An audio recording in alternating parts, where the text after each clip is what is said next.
What's up, guys? Welcome to episode 37.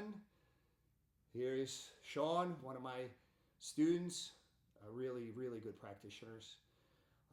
So, guys, I have some really good news, but I will say those at the end of the episode. Right now, what we're going to do is we're going to do some techniques.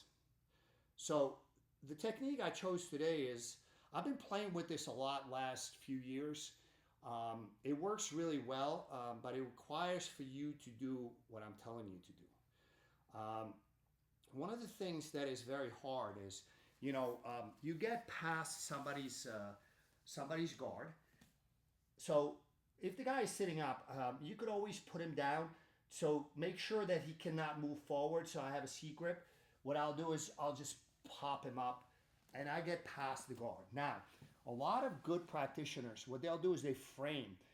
So there's generally two places that they frame. So sometimes they actually put the hand in your armpit. It doesn't matter too much, or on your shoulder.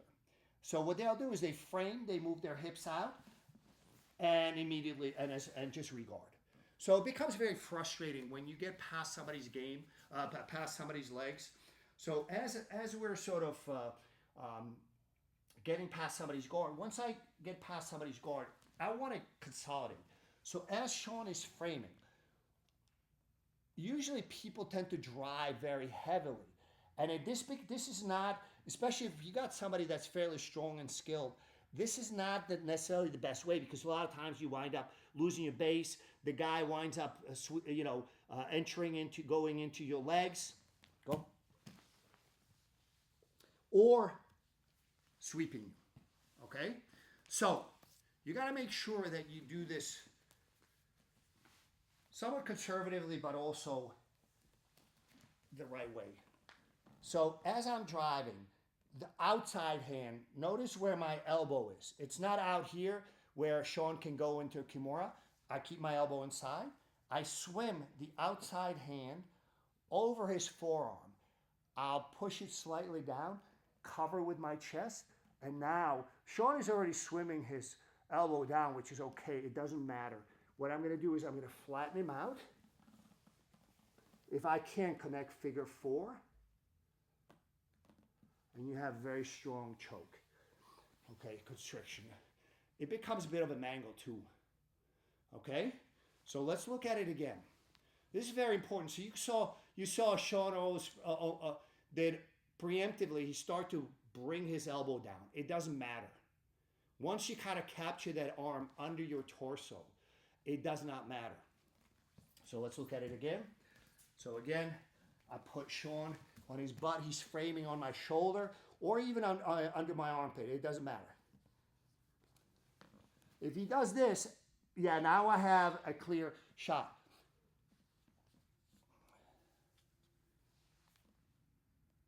So now, Sean, forget about the guard pass now. I'm not even thinking. The guard pass has been secured. Right now, what I'm looking to do is connect figure four and choke with your chest. Not so much with your arms, with your chest. Now, sometimes the guy is just so broad, or maybe your grip is not good enough, and you can't quite connect figure four. Connect palm to palm. And again, we're constricting with our chest. Now, if for some reason you sort of don't feel confident, you're not getting the constriction that you need, get off your knees and drive across. So from here, generally speaking, I will mount, or usually once I mount, I'm going straight into. So either here I have an arm bar, or if we get sort of more lined up position, it's a shoulder lock. All right, so let's look at it from a slightly different angle. Let's do this side for a change. Yeah. So you get the pass past his legs. This hand, notice how I'm protecting my elbow. This hand just comes in, and I'm trying to make this as short as possible. What I mean by short is like time-wise. You don't want to make a big circle, as little of a circle as you possibly can. If I can, I connect to my bicep, figure 4, flatten them out, and use my chest to constrict. If I cannot connect, it's just maybe the guy's too big, go palm to palm. You feel like you're losing it, off your left knee in this case, slide up, and I just attack the arm. It almost doesn't matter which way he goes. I control his head, so yeah, if he comes to you, I wind up taking his back. It's even worse. Obviously, I can always go into this. So that's sort of one way when somebody kind of frames almost all the way across your chest, whether it's the shoulder or the armpit. Now, there's a second possibility. Do we have any questions, Aaliyah? Not yet. Guys, I'm just kidding. This is pre-recorded because I'm traveling this week. So the second time, when I do this, is same thing. I plant him down. So this time, Sean is framing across my mid-torso. So you're not going to, the move we just did is not going to work. So, but I will still use the outside hand. What I'll do is I'll pop it in. And as I'm popping it in, I kind of confirm it with my right hand. Now I will decide, what do I take? So a lot of times, if the guy tries to sit up, I will wrap their head. And we're going to go into one-handed guillotine. Guys, again, right now, the idea is the submission is a bonus, okay?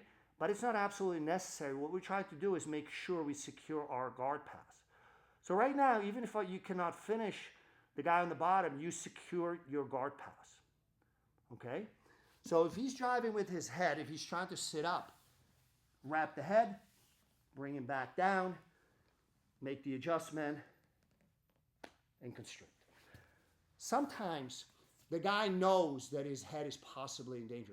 By the way, you'd be surprised how little effort it takes to keep that hand down.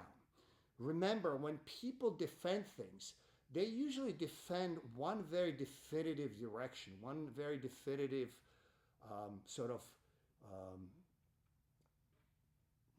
direction. So once you change that, they become very weak. It might be temporary.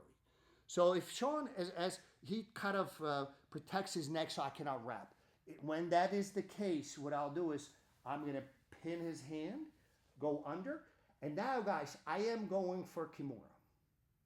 We have a couple options here. One, when I go for Kimura, first thing I make sure is that his hand stays away from the torso. Because once he can get it close to the torso, he can defend. So if I can trap it out here, I don't really care that it's straight. Right now, what I'm concerned about is making sure that he cannot defend. What I'm going to do is I'm going to sit out, step over his head, and now, rather than pushing his wrist towards the camera, I pull at the elbow. Okay? So let's look at it one more time in its entirety. So this time I'm going to go straight into the Kimura. Okay? So again, Sean is, seated guard. I plant him on his butt. I start to drive forward. He frames. What I'm going to do is push his hand off, pin. Literally it's going to be that easy. Even if the guy is pretty strong. Again, what they're doing is they're pushing up. You change the direction, they suddenly become very weak. So again, if he's lifting up, I go for the head. If he's protecting the head, no problem. I go for the arm. So right now, notice how my elbow is wedged against Sean's hip. So basically what I'm doing is preventing his hand from coming in to protect against the Kimura. I'm going to connect. From here, I will sit. And again, I'm not pushing his wrist. I'm pulling at the elbow. Now, sometimes if you're slightly delayed and you have somebody very strong, they can actually manage to get to their knees. So, let's look at it. So, as I plan, it doesn't matter whether you're doing sort of leg pummeling and he's framing. What I'm going to do is push and swim. So this time Sean protected his arm and is coming to his knees. So I connected full Kimura, but he's at his knees. Now, let's pretend that Sean is a lot stronger than me. Or do we have to pretend? It might be true. We have to pretend. What you're going to do, guys, is you're going to lay to the same side, and you're going to move your body away. As I'm moving the body away, I'm pushing his wrist closer in the direction that he wants it to be, while I'm pulling. And from here, guys, depends what he gives me. Sometimes, as the guy tries to escape, they give you the back. Once I go over his right arm, this is over. I pull the elbow up, which now puts him into a very bad back take. If you've been watching us for a while, you know how it is. I'm going to go over that again. But before I do, I have exciting news, guys. So, the app is live on Apple Store. As a thank you to you guys watching us over the last, I don't know how many years, season 5, so 5 years, 4 years, whatever, because we did the antivirus edition was a separate season. So if you've been watching us for this long, guys, for those subscribers, they get a 30% off for the first year. So guys, go to Apple Store, type in SilverFoxBJJ or SilverFoxBJJ Global Academy and check it out. I hope you like it and hopefully the reviews come in good. It's taken us a long time to put it out. So it's out. It's only for Apple products right now. I dread going to the Android now because the process was quite long and quite involved, but we're going to tackle the Android products next. Second one, guys, so we will still continue to do the live episodes, but we're going to shorten the time frame of the live episodes from about 20-25 minutes to 10 to 15 minutes, and we're going to reserve sort of the more detailed instructions or longer instructions for the app subscribers. By the way, whatever question you ask, if it's live and if it's free, we're still going to answer it. So your choice, you can continue to watch us live on YouTube, or you can continue to watch us live on YouTube and on the app. The basic premise of the app, the 3 legs that we made sure that they're very important to what we put out is obviously still getting world-class instruction. Second thing, guys, is the organization. So it's organized. It's basically all the instruction is organized not just by position, both defensively as well as offensively, but also by submission, by defensively as well as offensively. So you have a chance to sort of customize the aspects of Brazilian Jiu-Jitsu that you are currently working on, and update that over time in the app, and basically it's going to constantly give you sort of the videos, the instructional videos that sort of most apply to your specific game or the stage of development you are in Brazilian Jiu-Jitsu. And now obviously the third thing, guys, which is very important to me, I've said this from the beginning with our joint venture partners, is we need to have the live aspect. I want you to feel like you're one of my students, whether you're, what's the furthest spot on Earth? How many miles? 8,000? I don't know. I don't know what the circumference of the Earth is, but guys, whether you're in Australia or Japan or Malaysia or India, and you're a subscriber and you've been watching us on YouTube, I want you to feel like, at least partially, maybe part-time, but you're still my student, and I want you to be able to ask questions just like you would if you were studying in my academy. So we retain that live aspect. So we will have that on a weekly basis. You will be able to ask questions on any of the videos or anything else that is causing you trouble. So guys, hopefully you will subscribe and let us know how it is. Let's go over that move again. So again, So, have a guy that's good, good defending guard, good regarding. I managed to put him on his butt, and I managed to get past his guard. So before I have a chance to consolidate my position, he's framing what I'm going to do. Again, I'm using the outside hand. I push it far enough for my inside hand, in this case, the right hand, just swims in and brings it down to the floor as I'm dropping in. From here, I will make a decision. Am I going for the head? If you could see it right now, if he was trying to sit up, I would go for the head, for sure. Here, he's sort of in between. Sometimes the guy actually turns one way so that he protects the complete wrap. I cannot get around. So this is a judgment call. So from here, what I'm going to do is I'm going to go into the Kimura mode. What I'm going to do is make sure that his hand cannot get in front of his torso to defend. I'm going to go under his elbow and make sure, guys, again, Sean, can you pivot, please? Notice how my right elbow is braced against his hip. The reason it's braced is so I will make sure that he cannot get his hand by his torso. That's the strongest defense he has. And from here, what I'll do is step over and don't just push the wrist, pull at the elbow. Now, if you do this kind of slower and before you have a chance, the guy's too strong, he tucks his arm in and starts to come to his knees. No problem. So I will still continue to connect the Kimura grip. So I'm grabbing, my right hand is grabbing Sean's left wrist, and my right hand is grabbing, my left hand is grabbing my right wrist. From here, guys, it's almost like as he's coming up, he's going to drop you to your side. That's okay. So I want to drop almost north-south to Sean, and then I just continue. You could do this in one quick motion or sometimes, and ideally, I'd like to get my leg underneath him.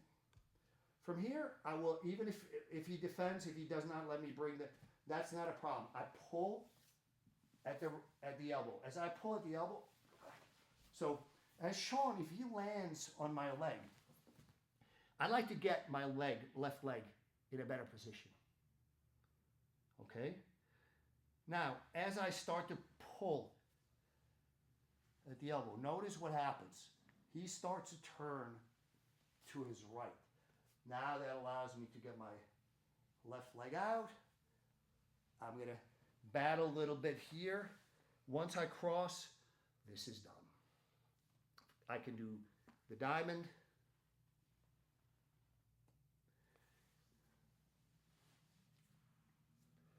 I can do the ugly triangle. It almost doesn't matter. Okay? Let's look at it one more time from a slightly different angle. So I want you to see, let me see. Turn this one?